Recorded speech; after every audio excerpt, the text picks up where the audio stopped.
Hi, everybody. We're talking about the book overview, the sort of summary of the book in this video. It is typically the first section of your book proposal. Doesn't mean you need to write it first, but it's at the beginning of your book proposal. Just looking at it from a document perspective, you've got like cover page and then the overview or summary. Why? Because your reader is going to be an agent or an editor, and they have no idea who you are, which you'll get to later, but they, importantly at this stage, have no idea what your book is about. And so you can kind of attack it from that simple question of like, this section of the book proposal fulfills the purpose of letting the reader know what your book is about. Also, though, don't you don't you have to interest your reader? You must hook them somehow. You must explain in some sense why your book is important, or it fills some need, or it addresses a subject that's never been approached before, or you have some kind of special knowledge that no one else does, and what is it? And then summarize what the book will be about.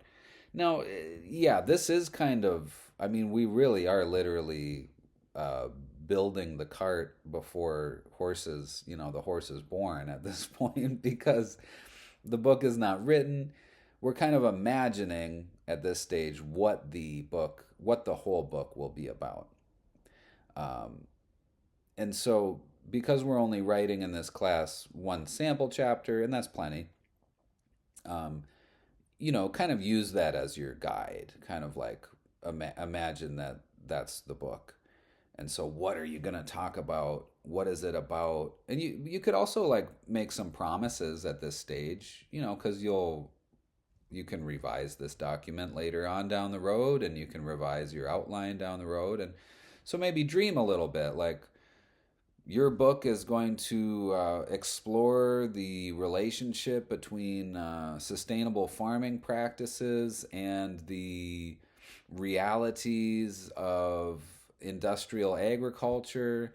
And you're going to explore that topic through a series of narrative essays about your lived experience on a real Wisconsin farm and the hardships and trials and tribulations that you've faced and then summarize. The the book will begin by recounting the harrowing experience of the flood of whichever year that 2016 or something, and it will detail the personal experience of the financial ruin that posed, and followed by then you will discuss I don't know. I'm not this it's not my book. So but you can see you kind of start building for the sake of illustration there, start building the narrative arc of what will the book be about? What will it cover? Why is it important? Look at some samples, right? I have the sample book proposals in Canvas for you. And look beyond that too. Look at blurbs. If you go to not that I support Amazon, I really don't, but it's just kind of the biggest bookseller. They have like, I don't know, 70 or 80% of the book market. So just for example, you can go on Amazon or Barnes and Noble and read book summaries, read book descriptions, read the back of the book. What's that kind of hook language look like? What does that kind of summary language look like? It really is like, you know, part marketing, copy, part this is really you're telling the story of your book and trying to distill it into um, a summary type language, overview type language. And what that looks like will be uniquely yours, depending on what the book is. Get some hard facts in there too. You know, describe the book. Is it a history or is it a self-help book? Or is it a collection of essays? And then extrapolate that. And it's like, If it's a history, then maybe your summary is going to be kind of more chronological in nature. You're going to show, talk about each of the time periods that your book will cover and how you'll do that. If it's a self-help book, then you really got to sell what are the key takeaways going to be, and how's it really going to improve the lives of your readers, and how's it really going to fill a need, and what is the evidence of that need. It's a great place for evidence. you know, we'll go back to the farming example. Imagine you're writing a collection of essays about small farms in Wisconsin. You know, did you know that 48% of the Wisconsin population lives in a rural area? I don't know if that's true. I really literally just made that up, but that's if you can look up those kinds of facts and stats to provide power to your argument. Um, if your book is a self-help book about procrastination, you know, in a recent scientific study or in a recent Gallup poll, 92% of college students said that they struggled at least on a weekly basis with procrastination. That's a pretty good hook. My book will address, strategies for combating the epidemic of procrastination that we face in a world where technologies and companies are competing for our attention. This book will allow you to take back your right. I mean, yeah, that starts to sound like, okay, I'll keep reading that. That sounds like a good. Now again, I just made up 92% of. Don't make things up.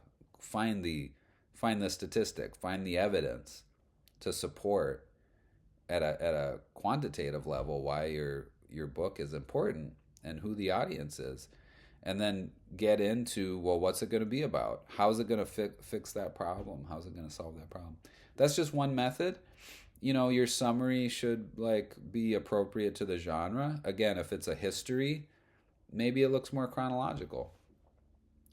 If it's a collection of essays, what are the essays going to be about, and why? And why does it matter? Why is it important? If it's a personal narrative and of an experience, what is that story? What is that story going to be about? What does it look like? Why would it matter to people as well? What's the hook? What's the draw? What's the problem? What's the pain point? And how does your book fill that need and address that need? Look at some samples, look at some blurbs, look at book descriptions, see how other authors do it. Again, there's no right or wrong way. There's no science of the book proposal. It's all art. And so your writers and rhetoricians match the writing of the book summary to the need of the genre, and realizing that it should be partly argumentative too. You're trying to persuade that agent or that editor that they've got to keep reading, because you don't want them to stop. If your book summary is kind of lukewarm and not very good, they might not even read the sample chapter. So it's got to be, put some punch in it. That's not, sorry, not, we don't need violent. But put some energy, get a little jazz, get some electricity into that summary so that your reader keeps reading. Make it you. Put you into it.